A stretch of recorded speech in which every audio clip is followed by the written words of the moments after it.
ઔદ્યોગિક નગરી અંકલેશ્વરમાં વર્ષના અંતે એશિયન પેઇન્ટ્સ કંપનીમાં ભીષણ આગ લાગતા દોડધામ મચી ગઈ હતી. જો કે આગમાં કોઈ જાનહાનિ કે ઈજાના અહેવાલ સામે આવ્યા નથી. અંકલેશ્વર જીઆરડીસીમાં આવેલ એશિયન પેઇન્ટ કંપનીના થેલિક વિભાગમાં ઉત્પાદન પ્રક્રિયા ચાલી રહી હતી. જે અરસામાં યુટિલિટીના કુલિંગ પ્લાન્ટમાં અચાનક ધુમાડા સાથે આગે દેખા દેતા દોડધામ મચી ગઈ હતી. કલર બનાવતી કંપનીમાં આગે વિકરાળ સ્વરૂપ ધારણ કરી લેતા ડીપીએમસીના ફાયર ફાઇટરો દોડતા થઈ ગયા હતા. ભડકે બળતા કુલિંગ ટાવર સાથે આગના ગોટીગુટા અને ધુમાડાને લઈ અફરાતફરીના માહોલ સાથે દોડધામ મચી ગઈ હતી. કંપનીમાં ભીષણ આગના કોલ સાથે પોલીસ કાફલો, ફાયર એન્ડ સેફ્ટી વિભાગ સહિતના અધિકારીઓ દોડી આવ્યા હતા.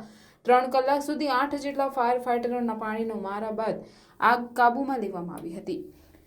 દેશના અધિકારી આશુતોષ મેરૈયાએ જણાવ્યું હતું કે ઘટનામાં કોઈ જાનહાનિ કે કોઈને ઈજા થઈ નથી. ઘટના સમયે અંદર રહેલા 15 કર્મચારીઓ સુરક્ષિત બહાર નીકળી આવ્યા હતા.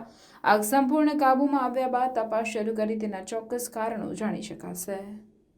POV, you are at best place for party and celebration.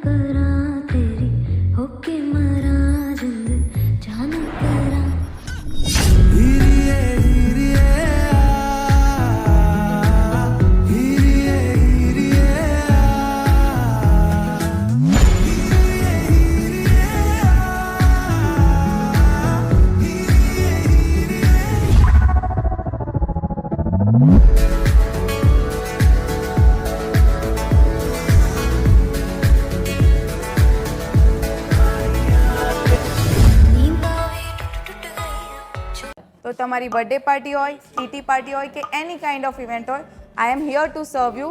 આવો અને પિઝા ખાઓ, એ પણ અનલિમિટેડ.